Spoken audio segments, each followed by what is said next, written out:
Attention crew, it's time to make it so.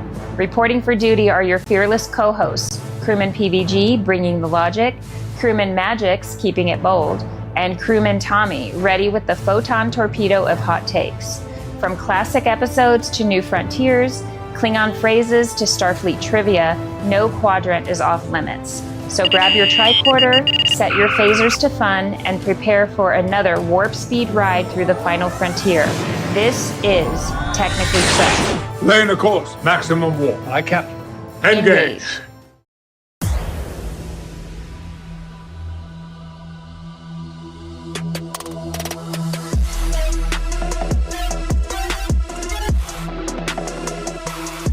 Freedom. Scripted opening. No. Welcome, everybody. This is the Technically Trek podcast. We are live, and I am Crewman Tommy, and welcome, everybody, around the world and throughout the Alpha Quadrant. I got my guys here with me, and we are going to trek it up tonight. First of all, here in studio with me, introduce yourself, sir. I am Crewman PVG. Grab your tricorder, grab a snack, and let's boldly go into another episode where we pretend we totally... Oh my God, dude, shut up. No. You gotta stop. Dude, you were fine. We up until that pretend that we totally survived the 21st century. You have read way too much. Kapla. Oh, goodness. Wow. Look, All right. Okay, Awesome. Mgyx, your turn. Awesome intro. We got Crewman Mgyx over in that. Sacktown. What's up, sir? I'm putting the N in nice. So, nice and short. That's what it's about. Intros are nice and short. You need the Homie the Clown. You need the what was that show? Yeah. You Chief need the Scott clown says to come walk Kaplan. you off. Kaplan. He's talking to you. He wants you to plan your intro a little better. He's like, Kaplan. I'm like, hey, this is pretty good. And then you kept going. And It was like, good for like a split second. I mean, the reading's a little what? difficult. I'm old and senile. Give me a break. I can't see. Crewman Karen is shouting out your uniform, which I must say is dapper. Oh, it's Looking dapper, sir. something I put on.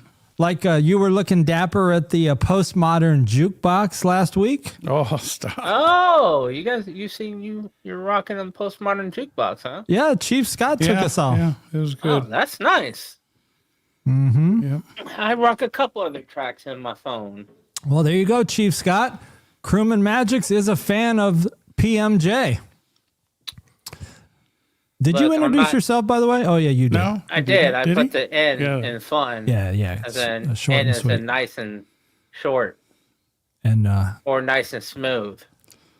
greetings in the chat. We got Crewman Karen, IB, the Trekbot, and Chief Scott. Welcome, everybody.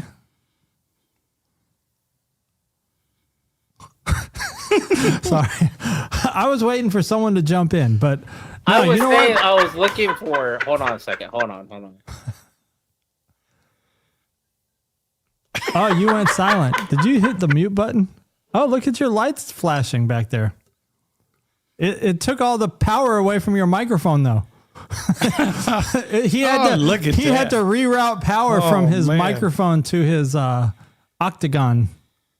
But we don't hear you for real. Yeah, I muted myself. Oh.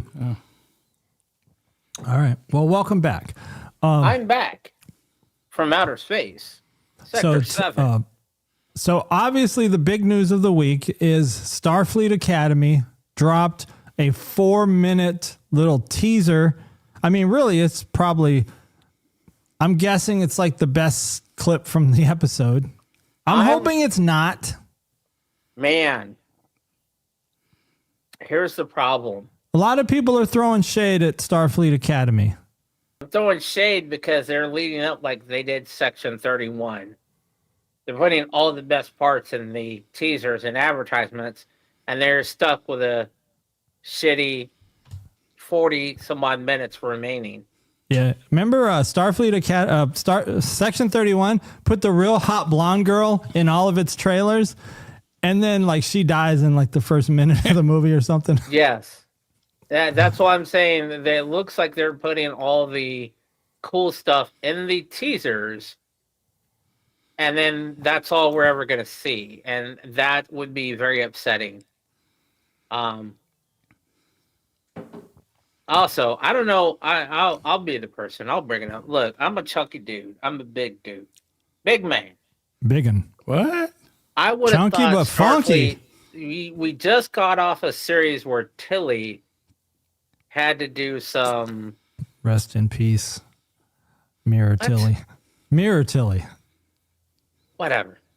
Had to do some physical exams, and I'm seeing some awkward things in this episode, and it leads me to wonder if this is going to be another woke version of Discovery, basically, which again leads me to think to put this as a check in the negative box. I'm still going to watch the show, but it's giving the impression that it's going to be a lot of drama and a lot of wokeness that's not necessary for the actual storyline of the Star Trek storyline.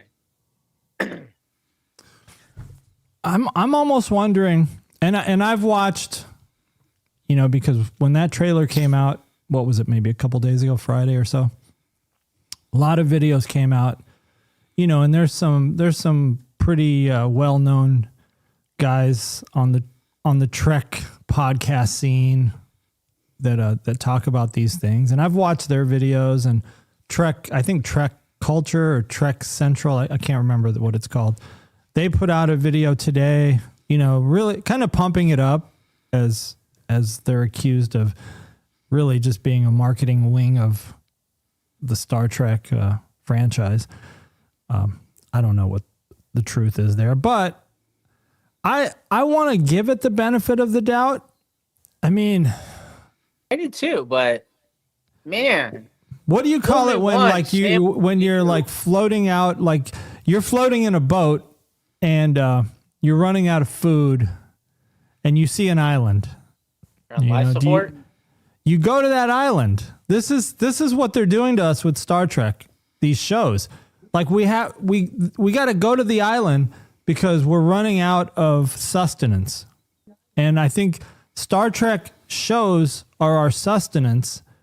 And so we can either pass that island and hope for a better island, or we got to stop at this island, see what it's about. But I'm trying to be optimistic. They're making it difficult to be optimistic, but I want to be optimistic. I want to like it. Man, I wish. They're making it hard just from. Yeah, just by the advertisements that they're putting out there, it makes it very difficult, like to get behind this show. Yeah, and a lot of people are already jumping to conclusions about like the half Jem'Hadar, half Klingon girl, right? I get that. Because in DS9 they clearly state Jem'Hadar are manufactured. They're just created in a lab and whipped up. And now all of a sudden there's a half, and I don't even think they had reproductive organs or anything. So they're genetically engineered based on the species that they conquered. They're fully functional. They just have that portion of them bred out. Like their aggressiveness is there, and there's other Jem'Hadar. There's a couple. Again, I literally just finished watching DS9. There's a couple episodes where it showed like kind of like Borg. They were separated from the hive, and they ran out of Ketracel, and they think totally different than a normal Jem'Hadar is. Also, at the end of DS9, Odo cures all of the changelings that are controlling the Jem'Hadar. And obviously, when he are you saying Jem'Hadar? Jem'Hadar. All right, you're just being funny. You're being funny. All right. Jem'Hadar. And reminder, on this podcast, we make fun of each other. So, we do? Jim. I'm just going to call him Jim from now on. Jim. No, there is a name. Someone look up the name. What's the name of the half Jem'Hadar? I don't know, but I'm saying that was a question for that Trek. are left. Gemma. Gemma. Odo cures all the changelings, and that influences them to stop the war. So, in turn, that can lead them to breeding Jem'Hadar that are normal. Like maybe the mix of Odo, the compassion that Odo has, goes to all the changelings, and now they're like, oh, we were so wrong about this. We need to be nicer and more polite, and we were going to fix all of our problems. So we're going to breed the Jem'Hadar to reproduce on their own, and that's and how there you is end 600 years. But they did confirm there's no Jem'Hadar females. They are. You just don't. They're just not bred that way. Yeah. They're very butch. Right. So there are male and female Jem'Hadar. They're just test tube babies. Mm-hmm. But it's based, like I said, it is based on a species that the changelings conquered. They didn't just come up with it from scratch. They had to start with a DNA supply somewhere. So there are females out there that were used. Now the I forgot what the guy, the creatures that are played by Jeffrey Combs. Doesn't he play like 20 characters? He does. He played a Andorian in Enterprise, but he plays the Wayun. The Wayuns. Right, Those are Wayun. straight clones. Those are straight clones. Yeah. So yeah, I could see. I'm going to go to the PowerPoint a little sooner than usual because I could see how there could be a Mickey. All right. When I first saw this girl, Is this Disney? I thought she had a syndrome. I ain't going to say the name of the syndrome. I saw the picture and I immediately wanted to go Monchichi, Monchichi, Monchichi. Something going on here.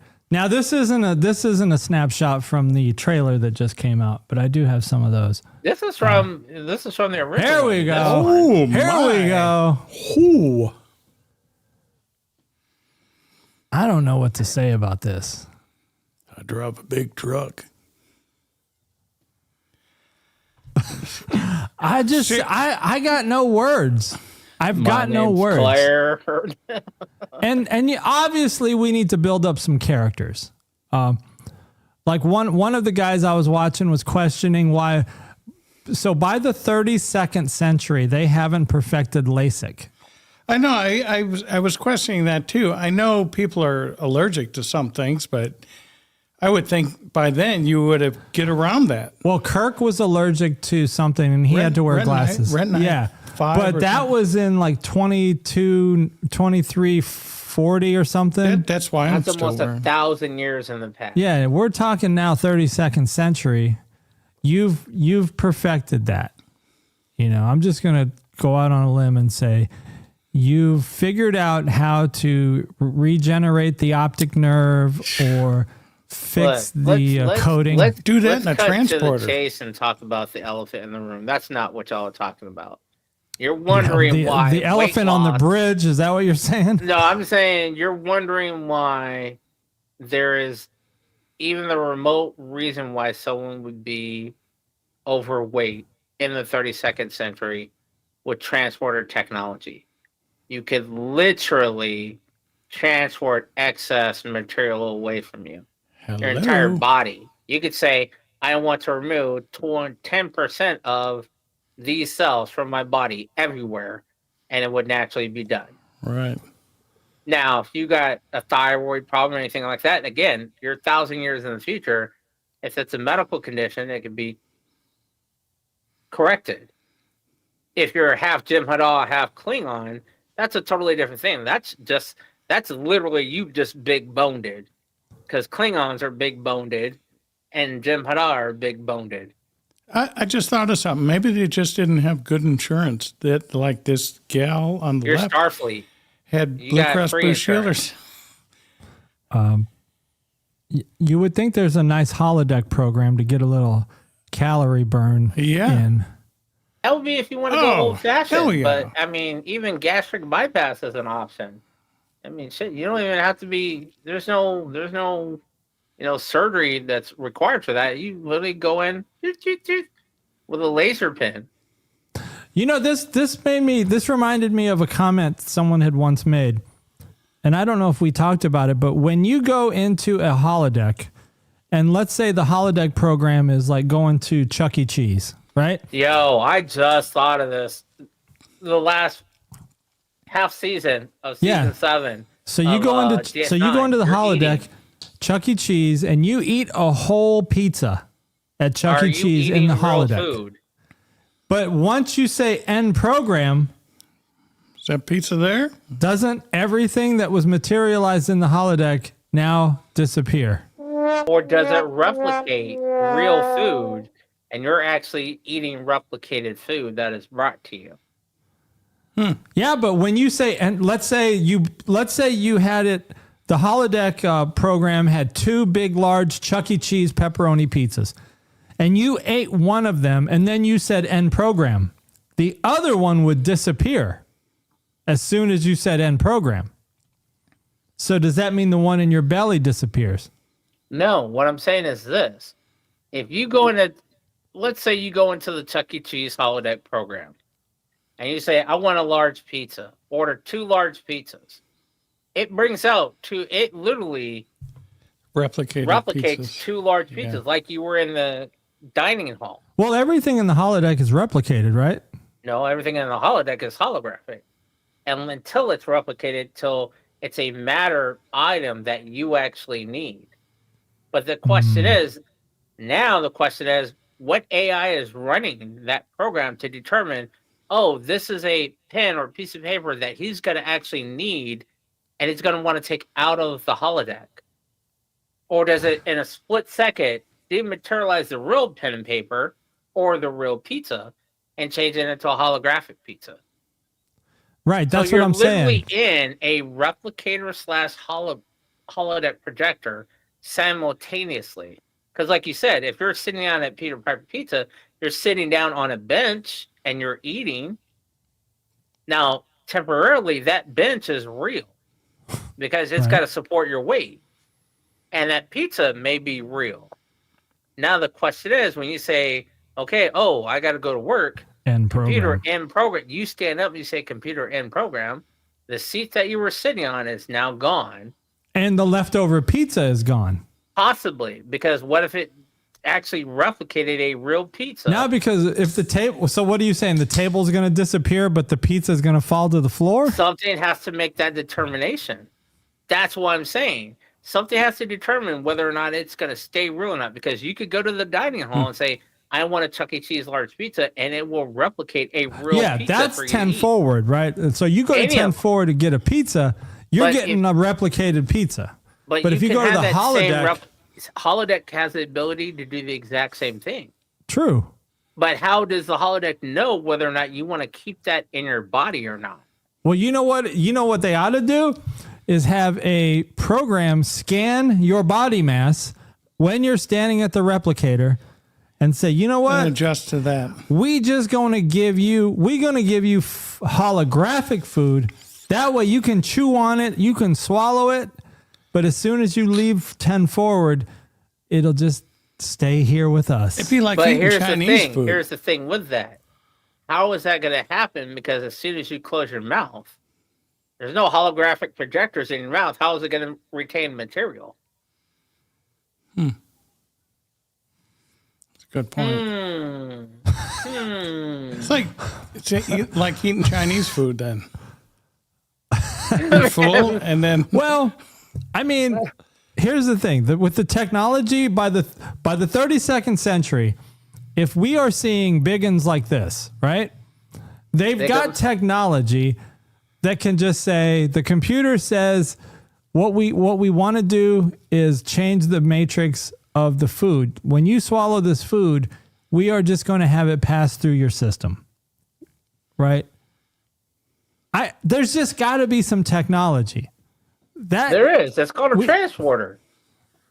Transport my belly. Yes, it's literally, hey, run you through the transport, reduce my body BMI by 20%. And it reduces your body mass index by 20%. You put in their parameters or an algorithm that says leave all crucial organs in place. Any excess water, fat, whatever cells can be removed. And you run through the transporter, and all the stuff that you don't need is kept out. All your vital organs and whatnot are still there.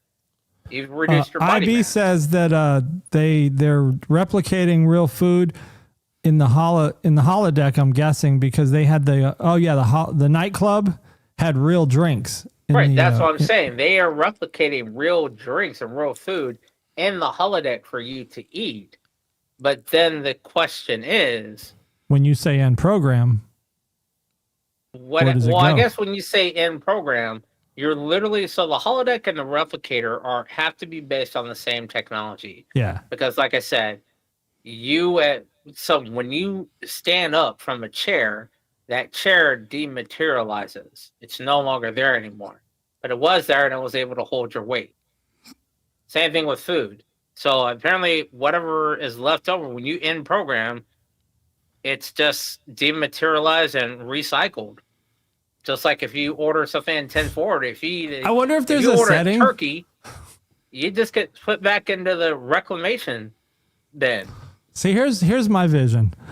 Is before you go into a holodeck, you have to set up a user profile. That's what I'm thinking. And then what you do is say, then there's a checkbox, right? Keep the food you eat or dematerialize the food you eat. I'm thinking maybe Chunky Gal wants to be Chunky Gal, you know? But what if you're in there for like 4 or 5 hours? Now your body has absorbed and processed that food. Yeah, that's true. So you have a holographic doo-doo when you got to go no, doo-doo? because it's real replicated food. Oh, Yeah. Wait, hold on. You brought up a great point. Which If is you go into the holodeck half loaded, in other words, you got a half a stomach, right, of food, and you go in there and you eat more food, and you're in there, let's say you're on a 5-hour date or whatever. You go through the night, you go through the evening, whatever, the chicken Radleys, whatever. You're like, all right, yeah, I'm going to use the bathroom. When you relieve yourself, are you basically just pissing in the corner? And if you drop a deuce, what happens to the real deuce that was in your body that you brought into the hollow? when they end their program, somebody's got to go in and clean it up. Well, we saw that in Lower Decks. Because your holographic food mixed with your real food. Because remember when they were cleaning the holodeck in Lower Decks, right. What a mess! all of the goon. That's what I'm saying. Like, so you're basically just dropping a deuce in just an open area, just Right. I understood that 75% of these starships, 75% of the crew are custodians just to clean that shit up. Filthy. That's nasty. Oh, well, let's look at more pictures from Starfleet Academy. But this is what we got coming our way in January. Yes, there you go. Chief Scott, does it smell? How do you avoid the Well, smell? if it's real, it smells. But Israel, you came in there half loaded. No, I know it is real. It's gonna smell. It's like if you poop on an elevator, that poop is in the elevator, and the elevator now stinks. If a tree falls in the forest. But so in other words, it's gonna smell like doo doo, and you could be Yes. flying a spaceship on the bridge of the original Enterprise. You're like, man, that Enterprise smells like shit today. Have we ever confirmed that the holodeck actually replicates smell as well? I don't think we have. I'm sure there's some episode where somebody mentions it. Okay, Where they yeah. replicate We'll have to look that up. I'm curious if the holodeck programs replicate smell.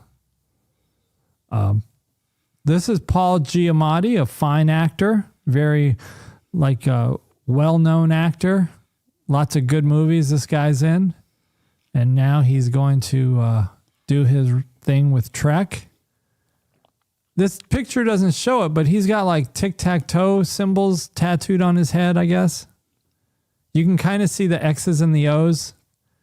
in this little shot if you zoom in, but Yeah, I can't. I guess see they'll that. explain that. I don't know what that's all about. So, yeah, let me switch back to another scene here. It was a prank in college. Somebody tattooed him while he's. Crewman Karen says, if Disney rides soaring can have smells. Oh, yeah. There's a Disney thing that you can go into where everybody sits in like a auditorium and they release like smells and stuff in there. So, yeah, I guess. I remember at Universal Studios, there was a tram ride, and you go on a tram ride, and they would go through a King What's her Kong. name? That's why I wasn't going to go there. I was like, that's just. I see do your name. They would go on and see the King Kong, go through the King Kong exhibit, and you would go over a bridge, and you could smell the bananas coming from King Kong's breath. Yeah, King Kong's nuts. No, King Kong's breath. Funny. These nuts. I was watching. All right, so we're all going to watch this. Who's not going to watch it? Everyone's going to watch it. You know what? I'm going to say this. If it's good, I will watch it week after week. So you're going to give the first episode a shot. If it's bad, I'm probably going to switch back to watching Landman. I'll watch a bunch of other stuff until there's nothing else to watch, and then I will throw this on, and then probably go back and rewatch Battlestar Galactica or start rewatching Smallville. And this will be the filler that I use when I'm like tired of watching the other stuff. Well, let me put it this way. You got to watch it for the show. I got to watch it for the first episode to see if it's worth watching. You got to watch again. it for this podcast because we're going to talk about the episodes. I don't think we are. No, we're gonna talk about it in case people don't want to watch it. They may just come to us for the recap.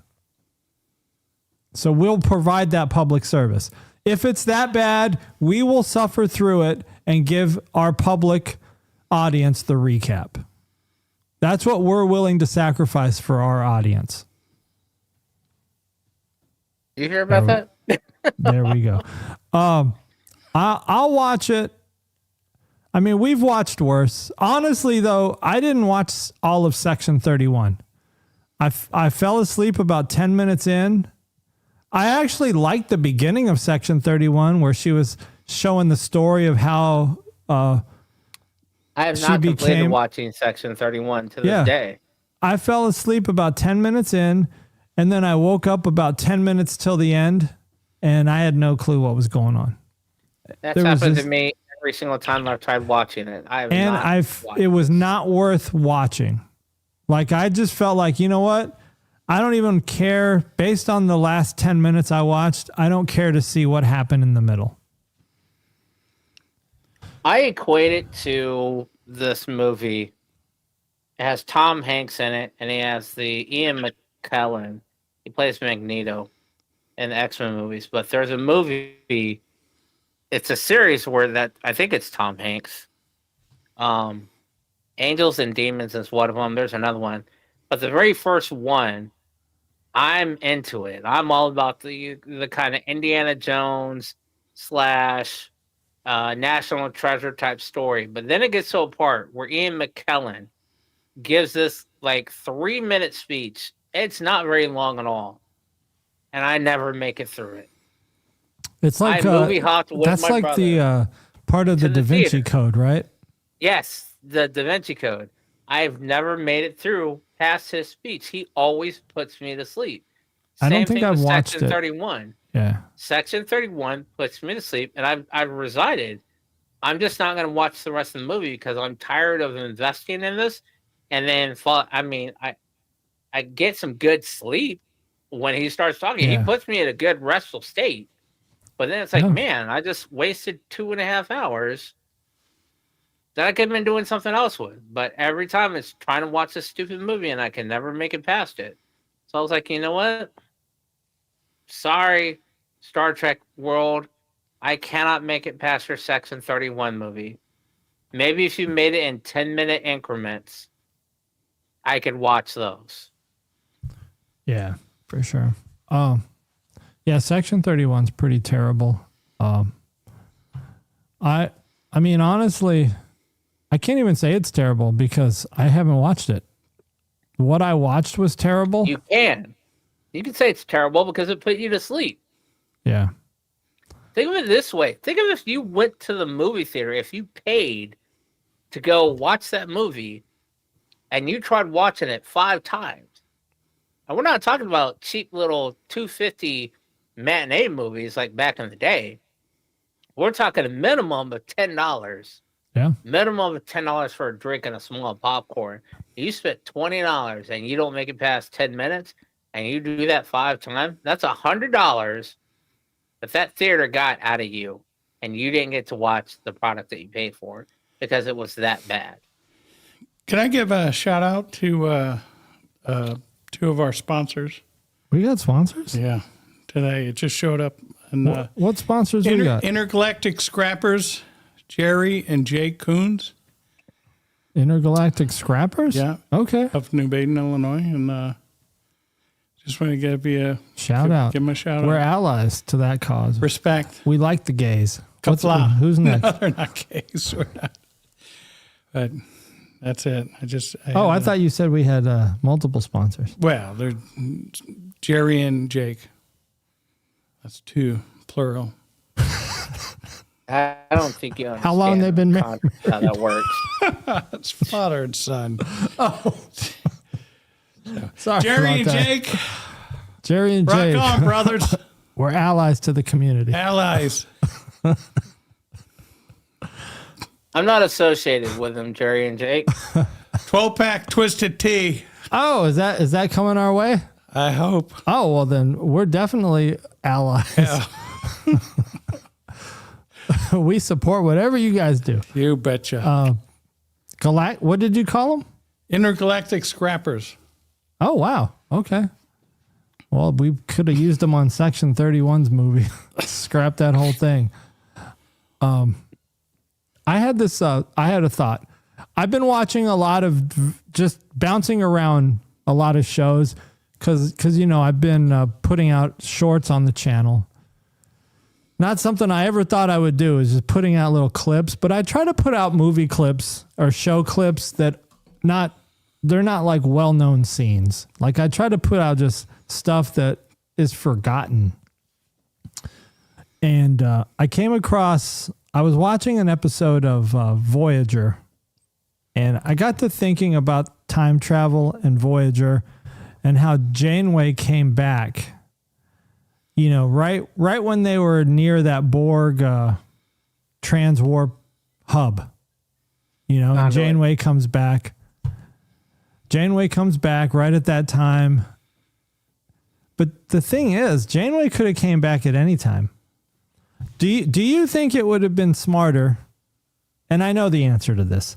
But what if Janeway, instead of going back in time right before they go into the transwarp conduit, what if she would have went back in time before they dealt with the caretaker? Ended the whole thing before it even started. What's your thoughts on Janeway going back to tell them not to deal with the caretaker? Yeah, she should have done that. If I don't know why. Wait. Are you sure? Because then there would be no 7 of 9. There would have been 7 of 9, but probably not there on Voyager. Didn't Voyager save her? 7 of 9. Right. 7 of 9 still would have existed. No, she would have been a droid. A droid. A drone. Right. She would have been a droid still of the Borg. Not as a major character on Voyager. So you're saying Janeway should have gone back before because they could have saved a lot of lives, right? Because a lot of people died in that little tussle with the caretaker. Correct. What's your thoughts, Mgyx? None of it would have happened. As soon as she went back, as soon as the DeLorean hit 88 miles per hour, everything would have been wiped out. The whole show would have basically been retconned. No, and nothing would have happened. Janeway would not exist. The only reason why that Janeway existed is because she went to the Delta Quadrant. That's why she had to come back to a place, to a point in time where she's already gone through the Delta Quadrant. So you're saying that time in the Delta Quadrant kind of made them who they were. It shaped Janeway to be the Janeway that she is. I agree with Otherwise, she would have never gone back to... she would have never gone back in time. Yeah, she would have nothing different that voyages. would have happened would have happened. She wouldn't have had, Chakotay, the whole none of the stuff would have happened, basically. She had to go back in time to that point in time specifically. See, here's what I think about. In that whole storyline, yes, Tuvok was on the Mgyx ship at the beginning. And when did they rendezvous with the Mgyx ship? After no, at the same time, because the caretaker took them all, right? Yes. So they all got swept up in that together. But if Admiral Janeway would have gone back in time before the caretaker situation and just stopped any of that from happening, I mean, Janeway could have came back with transphase torpedoes and destroyed the caretaker's array before they even dealt with it. None of it would have happened. None of the bad stuff would have happened either, though. I understand that. So basically, you're opting to rewrite history. Yeah. You're literally the butterfly effect. So in other words, you're literally wiping out the fact that you had to go back in time. Because if you go back in time and stop it from happening, that means you stopped yourself from getting to a point where you need to go back in time, which means you never went back in time to begin with. Oh, IB says Species 8472 would have gotten too powerful, defeated the Borg, and ultimately defeated the whole galaxy. Because they wanted to wipe out all life. Yeah, everything that was encroaching on their subspace. Which I'm curious to know why none of these other series have touched on Species 8472 going forward. Well, didn't Janeway and the Borg team up and find some way to defeat them? I'm talking about past the Golden Age. Yeah. Like it wasn't brought up in Picard or Discovery. Why not? Did the burn affect them as well? Oh, that's a good point. I can't imagine the burn reaching to the Delta Quadrant, but I tried to watch, let me put it that way. There was an episode of Voyager where the Hirogen take over Voyager to use the holodecks so that they can go back and learn like Earth's history of war or something. Oh, what? You're talking about when they went back and they were in Nazi Germany? Yeah. They went back in time. They used the holodeck because they wanted to learn. They wanted the thrill of hunting. Yeah. And they had heard that the database that whoever left them said that Nazi Germany was like one of the great hunting periods that showed great examples of hunting, and they wanted to experience that. And then, it bled into something happened. Like they hooked it up wrong, and it fucked up the holodeck where it was bleeding into other decks and a bunch of other shit. I found that 2-part episode so boring because it just didn't make any sense to me. It's like this is just like throwaway. I felt like it was throwaway. I agree. I can agree to that. And at the very end, the Hirogen leader said, "Look, all we were trying to do was learn from the humans' experience because based on what we were able to find out about humanity, you guys had gone through these, I guess the Hirogen were on the verge of extinction. And so what they wanted to do was find a way that they could still thrive with their culture. Without having to kill each other off. Yeah, not being at risk because they still wanted to live their hunter culture. And so then they discovered the holodecks. And I guess at the very end, Janeway said, we'll give you enough holodeck technology. That way you can just build holodecks you can still hunt in these holodecks, and you can find some corner of the galaxy to keep yourself safe and not be hunted down, but you can still use holodecks to kind of keep your culture alive. To get your fix in. Yeah. IB's makes a comment here about intellectual property, and I think he's talking about species 8472 being the intellectual property of like Brandon Braga or whoever wrote, whoever the writer was of Voyager. And that's come up a lot lately with all the stuff that's happened with Picard, Discovery, and Strange New Worlds, and Lower Decks, right? This concept of intellectual property belonging to the company that writes the show, which it doesn't make so much sense with me.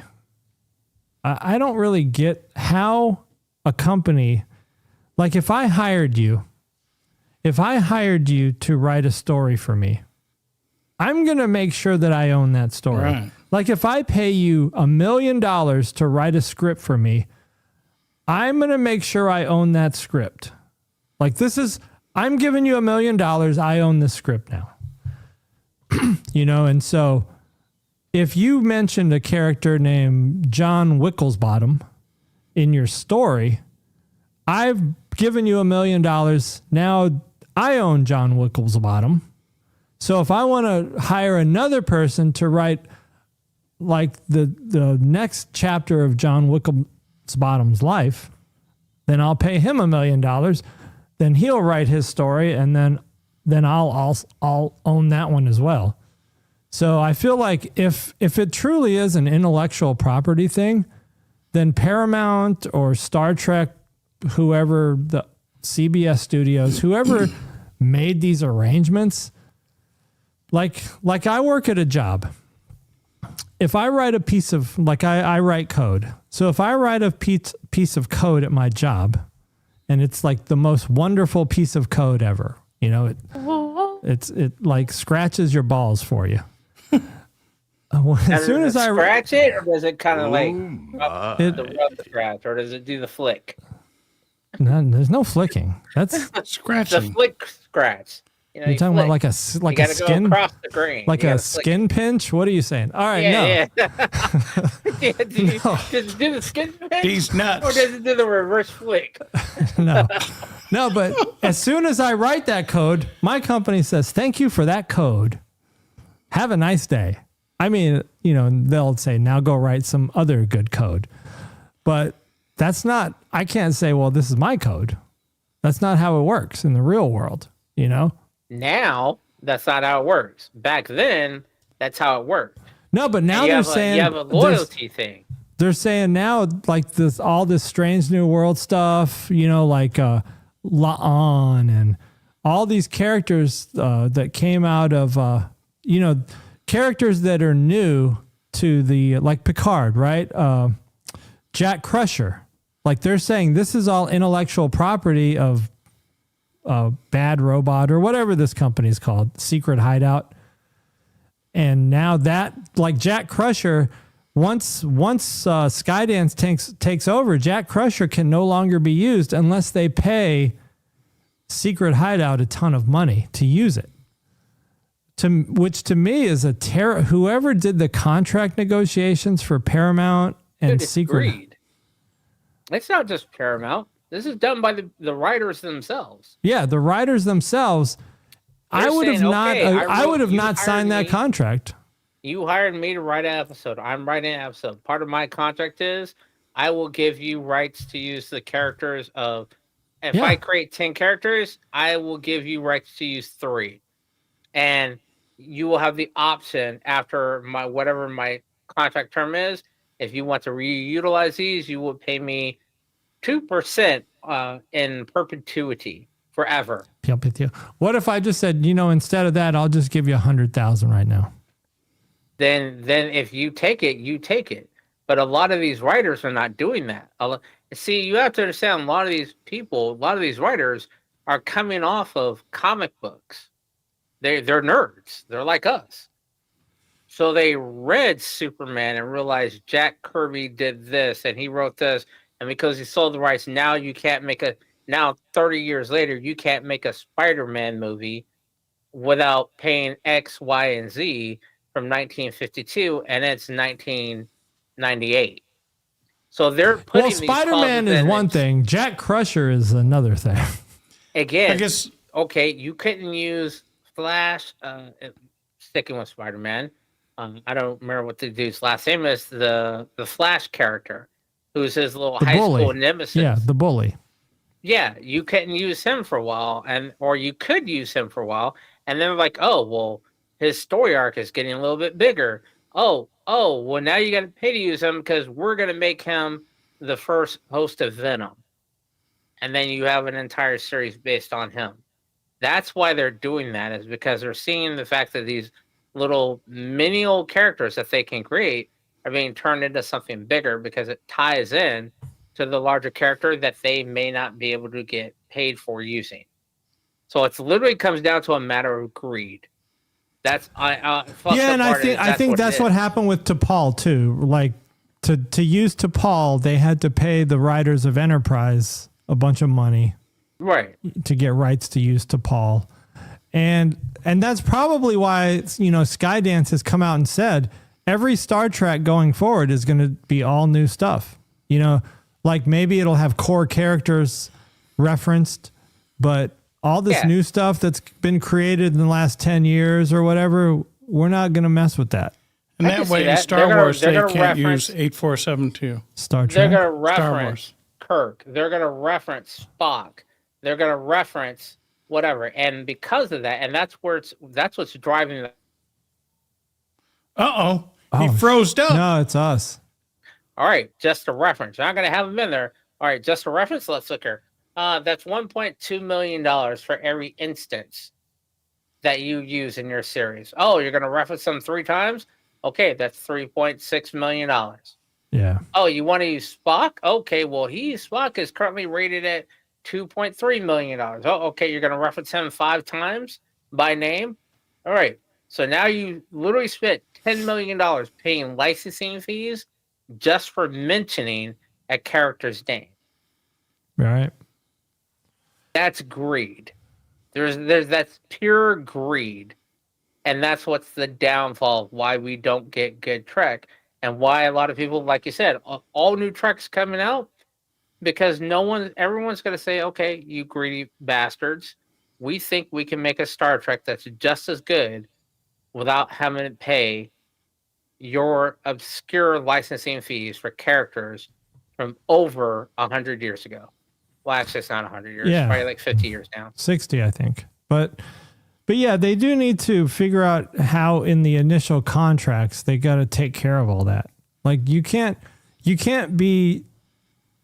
say, okay, I'm going to create a bunch of characters, but then in like 10 years when my contract expires, if you want to use this character in something later, you got to pay for it. Like, I don't know, just buy that out, right? Just say, look, this is going to be all or nothing. You got to buy it out. No, it's not. Look, you want to use Spock, you go ahead and use Spock. You drop his name, because guess what? The actor is dead. The character's dead. The actor that played the character primarily is dead, because you're really paying for Leonard Nimoy. You're really not paying for Zachary Quintos. They're both dead. The original estate that the contracts are written under, the people that benefit from them are pretty much gone as well. Dead. He's not dead. Zachary Quinto's still in shows. No, what I'm saying is, but you're not paying for Zachary. They had to pay Zachary Quintos for playing the character of Spock. What I'm saying is, you need to put a limitation on how long you're going to get paid, and these estates are going to get paid for referencing a character that's gone. That's what I mean. It's greed. There's no buyout. Oh, we're going to pay you, because you spend that money now and you make one movie, and those estates for all those licensees get paid altogether $30 million. And then the next year, another company who wants to use those same characters with a different storyline has to pay them again $30 million. You're getting paid to use something that has already been done. Right. That's agreed. Just, okay. And I wholeheartedly believe that if I were to make a Star Trek movie, I would say, fuck you. I'm not going to use any of your characters. I'm going to make a whole new story. I'm going to do as best as possible. I'm going to take that millions of dollars I would have to pay you for licensing, and I'm going to put that into effects. Or I'm going to put that into something else. I'm going to put that into other actors. And the clause is going to be any of the characters that I have here are going to be tied to this show, this organization. It's not going to be per character like this old school is. You want to use one of these characters? Great. You pay one licensing fee to use those people, and you can make whatever you want. But guess what? After X amount of years, if we don't renew it, whatever, it's free for anyone to use. Yeah. Well, yeah. And I mean, that's the studio's got to work that out and say, look, so Jack Crusher, right? Look, Jack Crusher, we're going to pay you. We're going to pay the writers who wrote your scripts. And then we're going to own all that so that when the time comes that we got to move on, and if we write a new Jack Crusher script, because they could still use the same character, right? So let's say Skydance takes over and Skydance says, you know what? We want to use Jack Crusher in a new show. So the actor of Jack Crusher, I'm sure he will gladly come do it. But the people who created his character in the old era, Secret Hideout, they might say, well, we own that character because we created it. See, that's what I don't get. Like, why would Paramount let that happen? Like, why would you let them own a character that's going to be in one of your shows? Like, if you're going to have them write a character in your show, you need to make arrangements to own that character because that's your show. And now some other company owns it. Like, to me, that's just bad bargaining. Like, that's a bad, the lawyers, they must have had stupid lawyers or something. Maybe it looked good at the time. Or they just didn't think ahead. Going back to Spider-Man. So, and here's another example of why I say it's greed. The cartoon, the comic came out decades ago. To this day, Spider-Man has to be a adolescent-ish, I think between the ages of 16 and 20-ish, male white character who has to suffer immediate loss, either of family or significant grandfather, whatever, uncle or aunt who is the primary caregiver of Spider-Man.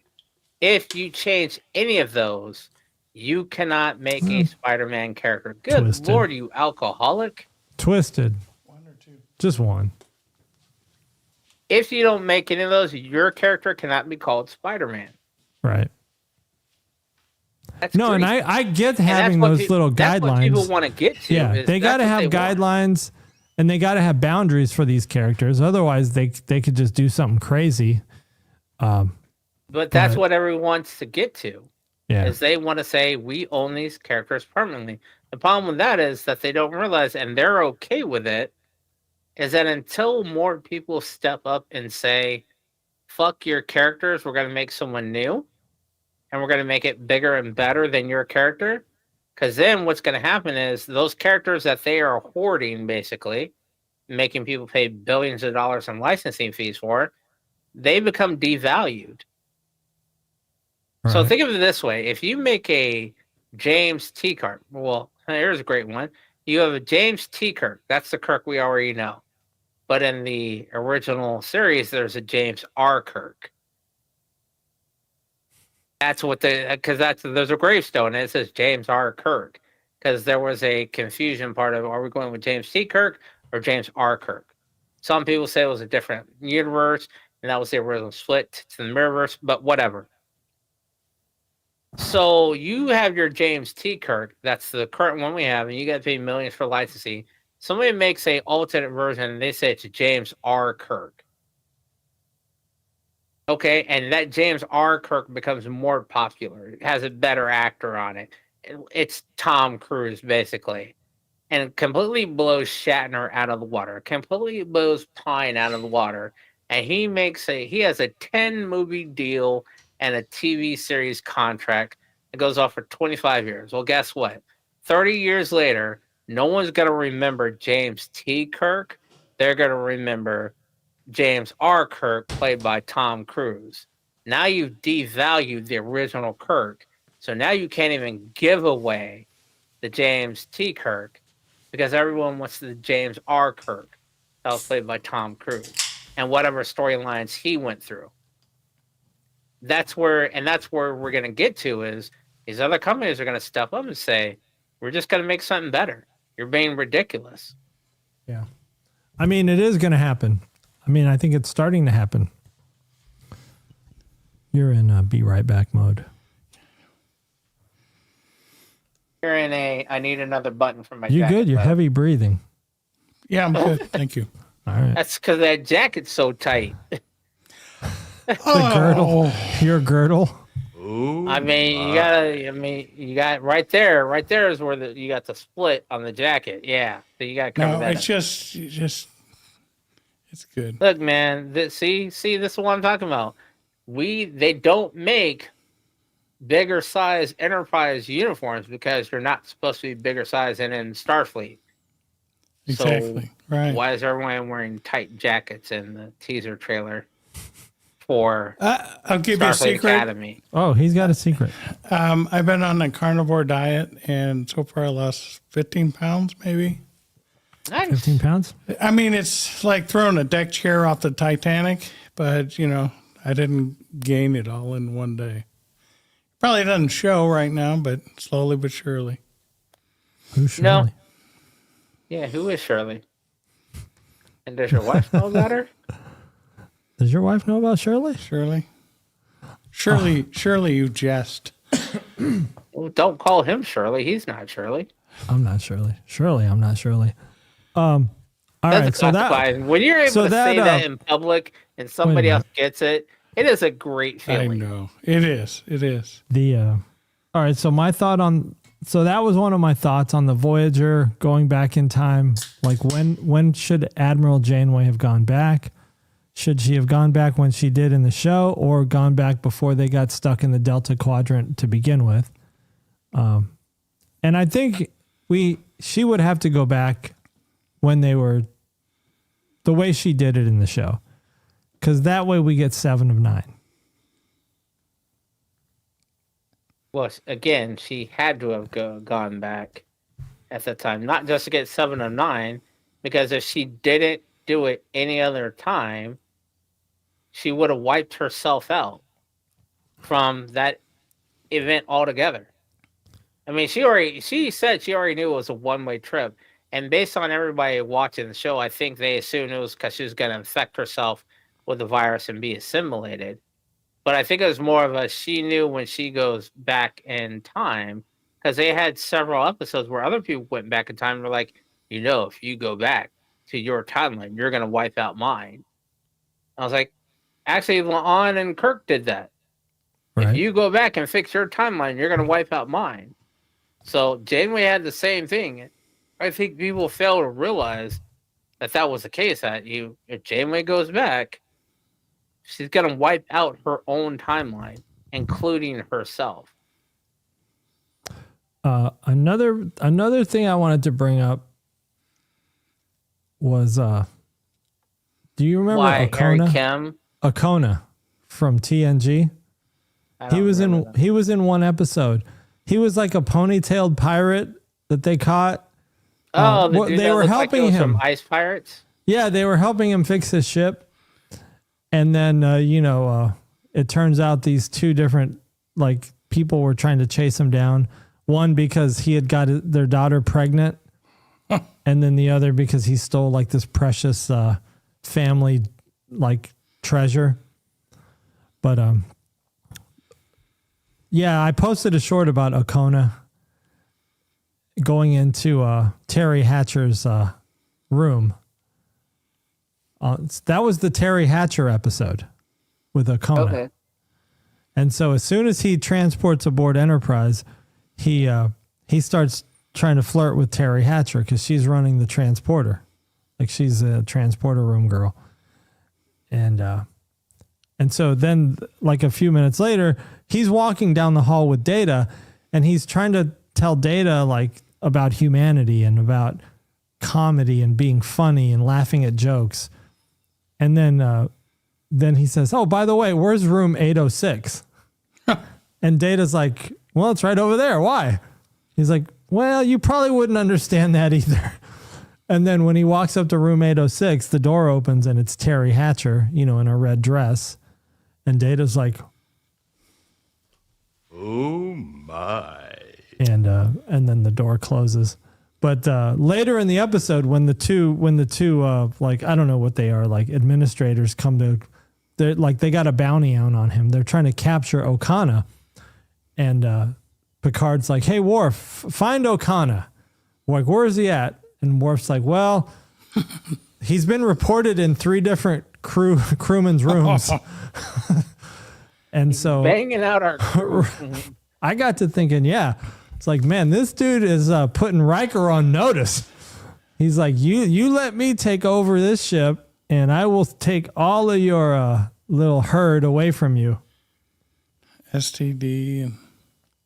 No, that's gone in the future. Oh, is it? No STDs in the future.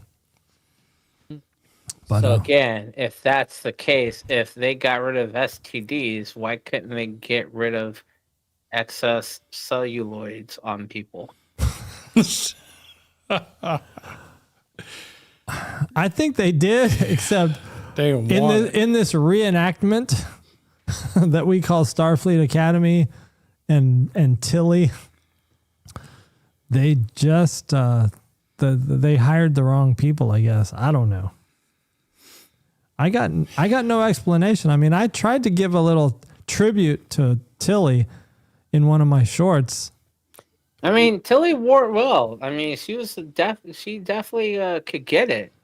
But I mean, now season 1 and 2, yes. It was kind of like they're like, well, people like Tilly. Well, let's just throw a whole bunch of Tillys in there, and let's see what sticks. All Tillys. Yeah. And it's like, no, you can't overdo that. You might It's as like well the replicator's working a little too damn well. blow up, blow a hole in the side, and These people Vacuum ain't out to facing enough space. tragedy. Like, you need to face more tragedy and lose a little more weight. Another thing. I think Karen was mentioning the intellectual property of Tom Paris and Nick Lorcano. So there is a fan theory that right, yeah. Tom Paris Yes. really is Nick Lorcano. Right. Because he, under a false name of Nick Lorcano. From Enterprise, or TNG, right? Yeah, he basically joined Starfleet under a fake name so that he wouldn't be recognized as the Admiral's son. Yes. And then he got kicked out, went to jail, whatever, and then went back to his old name and then got put back in because he did excel as a pilot. And the Nick Lorcano was part of what? Was it Red Squad or whatever Viper squad that Crusher was in? Where they did the whole thing and got someone nearly killed. So yeah, I think that was part of that intellectual property part. But I did realize something else. We need a versus of who had the worst life. Because now I've got a third person to put in the competition with. Because right now in my mind, you got Chief O'Brien, you got Worf, and then you got Harry Kim. Who had it worse? Because I realized that Harry Kim spent 5 years on Voyager, part of the bridge crew, never got promoted. Nog spent 1.5 years fresh out of the academy, got a floating commission, basically, at one field commission, and right before Cisco disappeared, he got another promotion to lieutenant.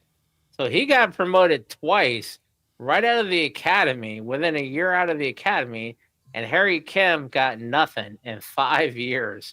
on Voyager. But in the final episode of Voyager, he is a captain. In an alternate universe. In the fake future, yeah. Alternate, that don't count. That don't count. And but if she hadn't gone back in time, it would have counted. He still got jacked. No, I'm gonna say he's in the running. He's definitely in the running. There was a third one that I think that might fall for it, but it's kind of obvious. But that was Garrick. Like, there's so many characters. When you stop drinking the Star Trek Kool-Aid, because you know how people like on other podcasts will say, "Oh, this character was great. I loved him, and he did this, and he's my inspiration." And then you're like, "Man, why is Chief O'Brien your inspiration?" You realize he did a 20-year bid in his mind, and Starfleet just said, "Oh well, our bad." You know, went to war, never got a full commission. So he is the highest ranking non-commissioned officer. So in other words, Ensign Nog, fresh out of the academy, held a higher rank than Chief O'Brien and could order him around. Yeah. No. Lost his ship from one ship, went to the other, went to DS9. He's gone through a lot, man. With the wife and kids, had his wife. No, I think Chief O'Brien is probably at the top of the running right now. Lost his daughter twice. The 20-year mine prison. Damn. Lost his daughter twice. Once as an infant, then as a teenager. They didn't realize he missed 20 years of their life in between them. Yeah, and then all of a sudden, before he even really gets time to deal with that and really deal with it, his wife's like, "Oh, we're having another kid. Oh, yeah, and there's a Dominion War. Gotta go." And just basically leaves him there. But on the flip side, as part of his second child's bringing into the world, he did have to rub Kira's thighs. And mind you, he didn't even get to have his wife have the baby. He had to have a surrogate do it. And Kira, by the way, I will say this. After I got over her initial attitude and that fucked up haircut in the beginning, Kira was could get it. Oh no. She could kind of get it. Regular Kira or Mirror Kira? Kira. Mirror Kira was more like strip club Kira. Right.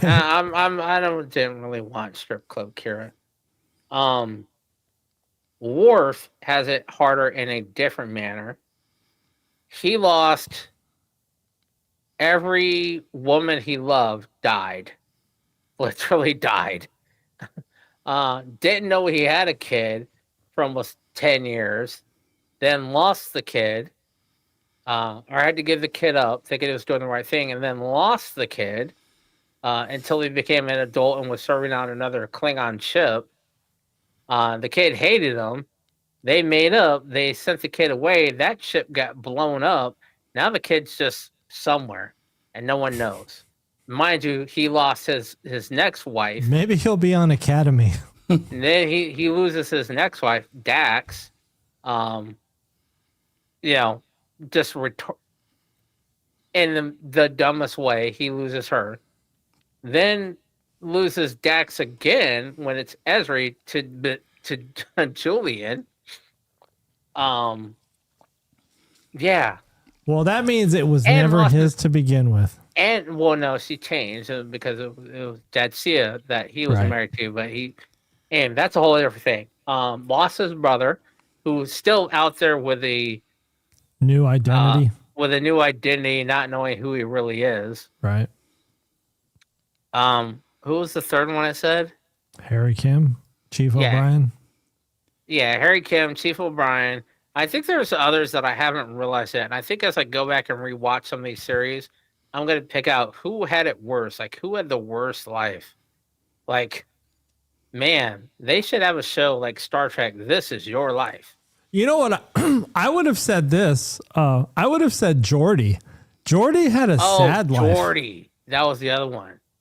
Not that he really went through anything traumatic, but it just seemed like his whole life was just sad.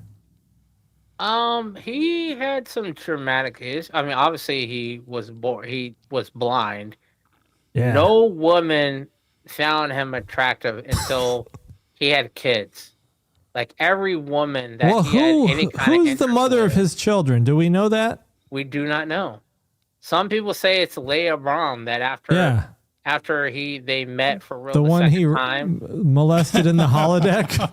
Well, afterwards, when they meet for real second He's like, time, "Well- she's like, "I'm married. I got kids." That she Then I'll just make a holo program of you.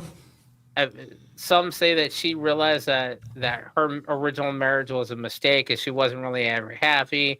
She got divorced, and Well, they every ran into marriage each is a other mistake. at an engineering conference, and that's why one of Geordi's kids that we see in Picard is a little darker, and the other one's a little lighter. Is that they're interracial, which is that's kind of cool. But then where is she now? Because she was an engineer, you would think if she was a top engineer, she would have been doing something to work on solving the problem with the founders and the Borg, whatever. But we never see them. What if the Federation needed needed to meet a quota, and that's why Nog, he got. No. I mean, Nog how many was the first Ferengis Ferengi. are there? You know what? Nog was just he was the first Ferengi. Yeah, but he also kind of made waves. He stepped up. I mean, Yeah. he lost a leg. Exactly. He stepped up. So I mean, He's Harry Kim stepped up too, but I think Janeway was just too preoccupied with getting everybody back home. She wasn't worried about promotions. She didn't realize you can't people say still that. had needs. No, you can't do that. I was about to agree with you on that. And then I realized Tom Paris got busted down, got promoted, then busted down, and then promoted 2 more times. Mm-hmm. On the Harry same Kim show. Everybody got promoted. Yes, except for Harry. Now, the only thing I could possibly think of is that in his report, and Harry was so anal retentive and green that he likely put that in the report, is that she realizes that the Harry Kim that came back from that mission is not her Harry Kim, and therefore she is not going to promote someone that's not the real Harry. Because there was a time period where, and same thing happened with Chief O'Brien. The Chief O'Brien that came back is not the real Chief O'Brien that left. It's the duplicate from the other universe. Yeah, but there was also an episode of Voyager where Tom Paris had like a shapeshifter take over his body or trade bodies with him or something. Well, Tom Paris has babies with a captain out there somewhere that are salamanders. So Right. my question is this: if that happened 1,000 years before Picard or Discovery, where are those salamander babies at? Where's that clutch of eggs? Because they had babies, they had a clutch of eggs that they left on the planet, and the Doctor knows about it because the Doctor saw them. So where are those people at? Hey, before we get into our next talking points, let's run through this trivia real quick. This is called Origins. It's really just where's everybody from? Ready for this? Let's New test England. your knowledge. What place is documented as the birthplace of James Tiberius Kirk? Tulsa, Riverside, or Omaha? It's Iowa. In the Kelvin timeline. B. B? B. All right. We're not going to wait, chat, because we got a unanimous B here. Kirk's birthplace is stated as Riverside, Iowa. I would love to go there just to see how they're cashing in on that. Oh yeah, there is a that town has like statues and stuff. Like it's a real town. I don't know if you've been to Metropolis, Illinois. There is a whole crap load of stuff on Superman. Well, I'd rather go to Riverside, Iowa and see what they got for sale. Yes. They got the Trek stuff. And they have a yearly parade. We should see about going next year. Yeah, there you go. According to Federation files, where did Dr. Leonard McCoy originate? Luna, which is the moon, Jupiter, or Earth? It's a trick question. No, it's not a trick question. It's just a question. Well, I'm going to go ahead and say Earth. Earth? Yeah, I'm going to say that too because of his slang, the way he talks. He's from Georgia. Georgia. McCoy's birthplace is listed as Georgia on Earth in TOS Mirror, personnel data and expanded references. Where do personnel records indicate Hikaru Sulu was born? I'm going to go ahead and say Osaka. I want to say B, San Francisco. Oh, why? Because he's gay? Damn, No. son. Oh. Oh, man, you homophobe. Come on, PVG. Chinatown. Chinatown. Embrace the gays, man. Come on. From Chinatown. All right, next question. Which site, which location, I don't know why they call it a site, is listed as the birthplace of Chekhov? This is so easy. It's a trick question. He was a boy. You cried so many times. Chat, what do you think? There is no chat. It's just us three. Oh, my. We lost chat. Chat, hello. All right, what are you saying? Ukraine or Thailand?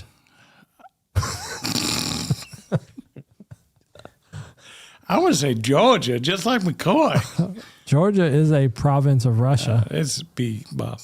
All right, buh. All right, Mgyx, we're going to put you down for Thailand. I'm going for Balaclava. St. Petersburg, Russia. Chekhov is officially recorded as being born in St. Petersburg in TOS era Starfleet files, noted in several referenced works. We just don't happen to have them handy. What origin point is recorded for Jean-Luc Picard? Where Are you going with this one? Oh, you going C? C'est français. Français, voulez-vous coucher avec moi? Canada. Good day, Ce eh? soir. And not England. You're going France. C, France. The Atlantique region, France. Picard is born in La Barre, located in France's Atlantic region. I guess there's an episode called Family. I don't remember that. I think I skipped over it, actually. Because I was looking for shorts material. I skipped that one. Which location is documented as the birthplace of William T. Riker? I know this. Oh, you know it. I know it. All right. You Well, tell. then don't tell us. We'll just assume that you're right. And whatever we reveal as the answer, you're going to agree with. Mgyx, what are you saying? I'm going to go Montana. All right. What are you going? Alaska. You changing? Because he had some confidence to that. 100% Alaska. Oh, he's saying 100. Interesting Mgyx? theory. Speaking of Alaska, there's this show on Apple called The Last Frontier. It's a FBI show in Alaska. It's kind of good. It's got the guy that was the star of this show called Preacher. I don't know if anybody saw that. This guy had this power where he could like yell at I think people. I and started make them do watching things. that. I think. All right. Valdez, Alaska. Oh. Riker's birthplace is confirmed in TNG Icarus Vector. What's that voice I'm using? It's like Icarus? some I character. don't know. I don't It's a know, but character you from need the to show. stop. Oh my. What place? Janeway. Ooh, this is tricky. Yeah, this is tricky. No, it's I not. have an Hey. idea, but Oh, that's loud. Can't have that. You go first this time. hey. I already said A. Oh, Oh, everybody's going A? Not Starbase 1? no. All right, here we go. Let's reveal. Bloomington, Indiana. Janeway's birthplace is documented as Bloomington. Stop. In Voyager episode Coda. End of document. That was quick. That's why I wanted to just get through that. Knock it out. You notice we have no quotes because it's no cool. I made Crewman Patty mad. Oh. So no quotes this week. And she's not AI, so I can't just generate quotes using her likeness without paying for her intellectual property. I gotta pay for that IP. Oh, wow. It's getting late, people. Not late enough, though. All right. Here was the next question I was going to bring up. Let me stop this presentation for the internal people here. If you join our Patreon for $10 a month, you can get access to our Ninja Conference. That puts you right in the chat with us behind the scenes. So that'll be coming soon. Anything to make money these days, right? Heck yeah. Okay, hold on. I had this thought, and then I just threw it off by trying to market something that was unreasonable. A moment of silence. Go ahead. No, I completely lost my thought. Have you ever just went blank? Like I'm blank right now. Oh, yeah. It's because Mgyx made me blank with his, he made a facial expression and then I just went blank for a second. There was an episode because I was doing all these shorts. I was trying to buy time and I thought it would. Oh. All right. So I did a short on a Worf giving Keiko's baby. I've forgotten all about that. Like that's the nice thing about making these shorts is I'm going back watching all these episodes. I remember I remember what I wanted to bring up with you guys in the Okona episode, and I should have captured this clip, but Okona's ship is having a problem, and so what they need to do is make repairs on it. So they're going to tractor beam his ship. Like they're going to tractor beam it. But in this episode, they tell him, okay, well, get right behind us and get even with us. Like they tell him very specifically where to position your ship so that they can tractor beam it. But then I start thinking in that episode where Riker grabs an asteroid and slingshots it with the tractor beam. I mean, obviously that asteroid can't be told where to be. And I remember Riker saying, target the tractor beam on these coordinates, like 204 Mark 43. And, they grab the asteroid and they sling it at the Shrike, ship and knock it out of commission. But, like, to me, that's kind of weird. Why did they have to do that? Why did they have to maneuver when you can just target the tractor beam wherever? Right. And every time I remember watching them use a tractor beam, they just say, grab that ship with the tractor beam.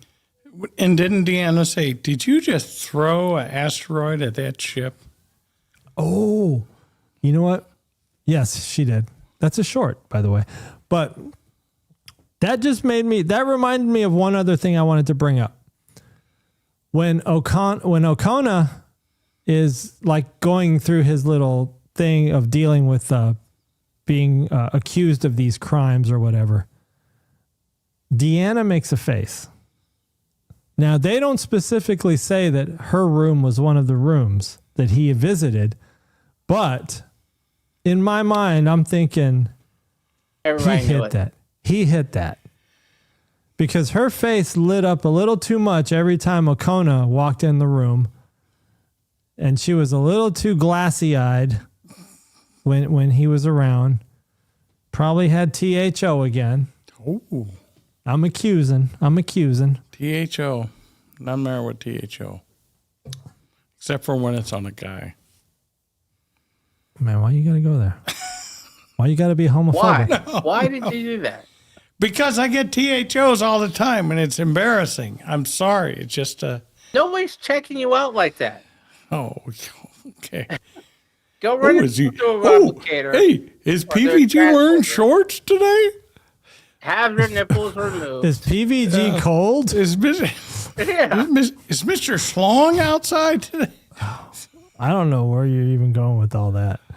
I was just saying. Know. I think we need to put up, we used to call it HR shields. Well, you know what it is? He had a cutwater. He did have a cutwater. That was a while ago, though. I know, that's good. But it's probably kicking in now. Good stuff. No, my theory was O'Kona did hit it with Deanna Troi. That's just my theory. It was never confirmed, though. You think he hit Crusher as well? Maybe. Ooh. You think Deanna was like, yo, girl, he's only here for a little bit. Get it in where you can. Hey, did you see the short that I posted with the girl in the swimsuit that Deanna was like helping on that episode where they all lost their memory? It was an episode called Conundrum. I think I did. Well, that girl is not in any other episode. So it's like, why do they have these cute girls like one and done in TNG? And let me ask this. All right. Let me ask this. O'Kona I really enjoyed that episode, and I thought I liked his character. He kind of had that free-spirited, pirate-like character. I mean, that's the kind of character I'd like to see, that type of character in some new Trek. Like, can we just have a character like that appear in Strange New Worlds? Like, wouldn't that be cool having a character like O'Kona appear in Strange New Worlds on the Enterprise and just run amok through La'an and Nurse Chapel and just, what up? Just like some Rico Suave guy. And, like, why is that so frowned upon these days? Like, can a guy be a playa? Do you still say that? Instead of a chubby gal? Why they got to have chubbies? Why can't they have some good-looking people? I think you're talking about Rico Suave. I mean, like, even Riker, right? Riker was considered a good-looking guy, a ladies' man. He's like a Kirk. Yeah, like, why can't they have more ladies' men on these shows? Because they're afraid of it? It's because it's not woke. It's not acceptable. It's anti-woke, male right? chauvinistic. They do not want male chauvinism to show on that show. You got to remember, you're talking about a show that condoned having a preteen, pimple-popping god smack the hell out of a nurse's ass. And the response from the authority on the ship was, well, boys will be boys. Yeah. You can't do that now. I mean, Nowadays, think about if you were to go to that. work and you were to smack a female on the ass right now that you were not in any kind of relationship with. They don't want to. They think if you show it, it'll happen. These are the people that believe that if you play Call of Duty, you're going to go shoot up a school. He said duty. Yeah. If you watch Grab Ass, sweating Grab Ass. If you watch Grab Assing on a Star Trek show, you're going to grab ass in the workplace or in the school. You're going to think it's okay. So they won't allow that to go. And then you got the Karens of the world, the Karens and the Kens. Not crewman Karen, but just Karens. Just Karens and Kens that are out there. They're like, oh, I take offense to that. Everything in the world offends me. I have to protect everyone. Yeah, so, and unfortunately, these people have enough pull to cause an effect. Like you said, Tom, they're allowing a very small percentage of people to affect a very large percentage of people just by being annoying. We're living, nowadays we're living under the guise of the 20%. Yeah. The 80% of us are living under the needs of the 20%. The eggshells. We're walking on eggshells. Yeah. The 20% dictate how the 80% live. That's bull. So it kind of sucks, but here's the thing. we got Starfleet Academy coming out in a few weeks. We're pumped up, and we are going to. I gotta find. Here's the truth. I gotta find a person to help us with some stuff. Quotes. That's not going to happen. No. Yeah, people. A lot of people are starting to hate me for saying that. But look, man, I'm going to call it as it is. We've been trying to get a person to do this for years. Go make up with Crewman, Patty, and make it happen. You already have the person out there. Just follow up with it. And by the way, the chick that you were talking about in the bathing suit is Liz Vassy, and her name was Kristen. Yeah, someone put that in the comments. I didn't know her name. Look at the chat. That's Crewman Sherry. I know. Yes, Crewman Sherry, we need your help. Crewman Sherry, if you want to record some quotes for us, awesome, or some shorts, that would be awesome. There you go. So don't make up with Crewman Patty or make up with Crewman Patty. What are you saying? Well,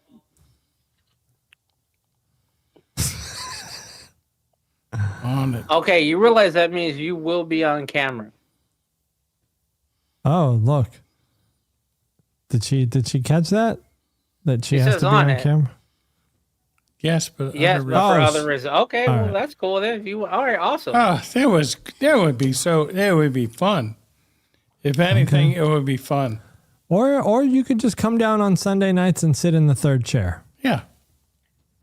Again, you were pulling a PVG. No one to stop. Oh my. No, sitting in the third chair. So what are you saying? It's not to carry on, but she wants to sit in the shadows. Like Chris Hansen. That'll work too. Yeah, you can be in the shadows. We can use that feedback. All right. So we're going to do that. At the time of DS9's finale, Section 31 had been in existence for over 300 years. In DS9's existence? Mm-hmm. Based on the finale of DS9, Section 31 had already been in Starfleet's existence for over 300 years. When would that have put them as? When would that have started them? Like 2100? I don't know. I don't know how to do. Well, DS9 would have been like 2350. Oh. The finale, I think, would have been around 2345, maybe. But so that puts them, I think, around the time of first contact. Yeah. Well, because when would first contact happen? Or just prior to first contact. Yeah, just prior to. Which means they probably already knew about other existence out there. Probably pushed Cochrane to do the engine. They could have, like I said before, it's a crazy theory. Section 31 could have pushed Star Trek into the existence that we have now. Based on the fact that they did not want to turn into another Terran empire like the Mirror Universe had become.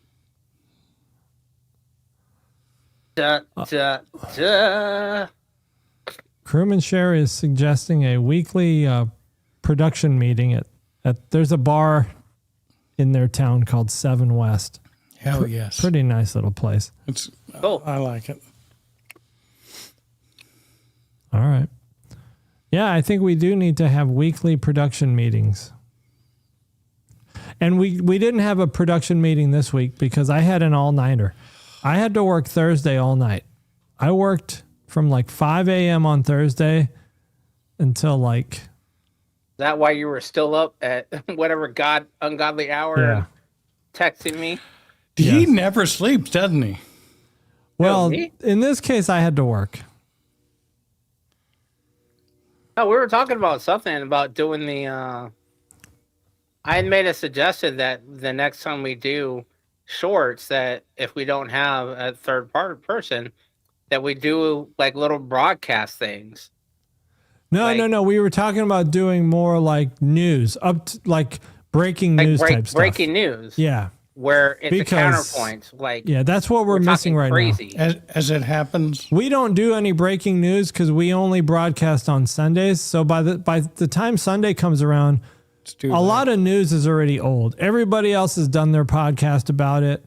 Tachyon Pulse has done his podcast. JDA Talks Trek has done his podcast, and Trek Culture and Sci Fanatics. Everybody, has done their podcast, and then Sunday comes around, and then we finally talk about it. So it would be nice if we could break in midweek, and when big news happens, it would be. I think it would be beneficial for us to step in and start doing that. Could we be on call? I mean, I don't know what Mgyx hours are. Be on call, like just. If something comes like up, emergency podcast. Hey, throw it out there. Who could show up or whatever? I guess we could try that. I mean, we've done pop-ups before all the time. Well, yeah, we could try an emergency podcast. I was saying, well, I'll take it offline. I hate saying that. I hate it when people say that, but in this case, it works because we're doing a live podcast. But yeah, I have another idea that I would take offline. Okay. We're not doing this to do, but I don't know if Tom wants to do it or not. We'll figure it out. I think honestly, I think PVG would be a good person for it. Because he looks the part. What? You do have a weird Federation authoritarian. You don't know what the fuck is actually going on, but I should have posted this. Power, authority. If you guys could see Really? this, if you guys could see the demographics on our viewers, the age groups of our viewers, Unbelievable. it's pretty high. What? You literally look like a Starfleet admiral who's No, you do. You look like Admiral. into power, but you don't know what the fuck you're actually doing. Exactly. You look like that I look Admiral. good, but I don't know what I'm doing. You look like that Admiral that was on the episode Measure of a Man.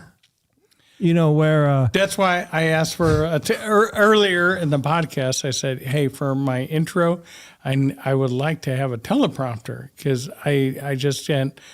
I'm freaking senile. I'm old age. you find a teleprompter on Amazon, we'll get you a teleprompter I downloaded if that's what you need. Yeah, I mean it's just. Well, really, we'll get you a I white. agree, 100% Magic. We're going to get the whiteboard. We're going to bring the No. whiteboard over here. Here's work what too. you need to do. You need to find an old screen projector on a cart to wheel in front of the roadcaster between you Yep. and show that projecting on the wall behind him. And then, Tom, you could just move the slides off. You can be the teacher's assistant that moves the slides off. No, Crewman Sherry can do that. She'll be off camera. She can work the cards. No, but you're missing the point. The funny thing is, if you literally put a projector and it's like being in high school where the guy that's sitting in the middle of the class has to take the little transparencies off. If you have Right. Crewman Sherry, no one's going to see Crewman Sherry do it, so it's not going to be funny. It'll be funny if you do it. It'll be funny to me. Hey, just as long as everybody's having a good time, that's what's important, This is true. All right. Well, we're going to wrap it up, but we do want to thank you guys for tuning in. Crewman Karen, IB Trekbot, Crewman. Chief Scott. I almost called him a crewman. Sorry about that. That's Chief Scott and Crewman Sherry, of course. JVG, if you're still watching. Oh, she didn't rep in the chat. Did not. I will say this though, the finale of DS9, the last 5 episodes of DS9 felt like the last week of my senior year in high school.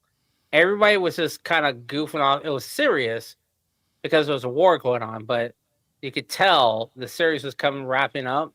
Like everyone, it was kind of like an era of, all right, we got to take this serious, but not really at the end of DS9. And one thing I did also notice is after rewatching it, it definitely confirms my theory on the pod race from the Discovery, the Vidians or whatever. Those are the pod race. Vesta? The Oh. Vesta. Those are the pod race. and they're tied in with the Gorn as well. That's why what's face was there to beat her ass, and I would be awesome to find out if the black kid on Academy is actually related to Captain Sisko and what's his face's son. Because at the end, I forgot that she's pregnant. Because she's pregnant at the end of DS9. Oh. Captain Sisko and Jake? Sisko is pregnant? What? Sisko and his wife, Cassidy? are pregnant at the end of DS9. She is pregnant. Cassidy Yates? Cassidy Smith. Who's Cassidy Yates? Cassidy. Hey, real quick. As homework. Wait, hold on. We haven't collected PVG's homework in like 3 weeks. So before you assign more, PVG, what's the last episode of Voyager or whatever you have watched? And give us a small book report. Big E in the chat. All right. Hey, he was pregnant too? Hey, real quick. There's an episode of TNG. I want you guys to watch the scene, the very last scene, not the last scene, but when Picard is in the episode called I, Borg, right? It's the episode where Picard confronts Hugh and Hugh says, Locutus. And Picard says, yes, I'm Locutus. I'm here to assimilate these people. And then Hugh says, but they don't want to be assimilated. Watch that scene. Go home and watch that scene. I have watched it. Somebody posted that. I did. Okay, then yeah, I watched it. What about it? No, but watch the whole scene because I can only post 59 seconds. Watch that whole scene. I ain't even going to lie. That scene, man, that scene is touching. When you see Hugh, I like Hugh. I miss Hugh. They killed Hugh. I know. Why they have to kill Hugh? I don't know. My. That was inappropriate. They shouldn't have killed Hugh. I don't know. But that scene between him and Picard, well, let's call him Locutus, but man, Hugh is just like, damn, Hugh, my guy. Yeah, he didn't deserve that. That was a good scene. But why they gotta kill? Who killed him? The Romulan lady? I think it was. Damn. Pissed 709 off. She stank. All right, we're going to wrap. Thanks, everybody, for tuning in. Don't forget, if you have subscribed recently from one of our shorts, be sure to click that notification bell so that you will be alerted when we go live, because we have just been talking about going live a little more often when there's breaking news so that we can keep you guys... What? What happened? Magic said that. Breaking news. This is breaking news. It's a breaking. It's a breaking. Big E? Yes, Big E, thanks for tuning in, buddy. Big E. Yeah, we'll catch you guys next time when we go live. Check you later. Kapla, everybody. Toodles. Bye.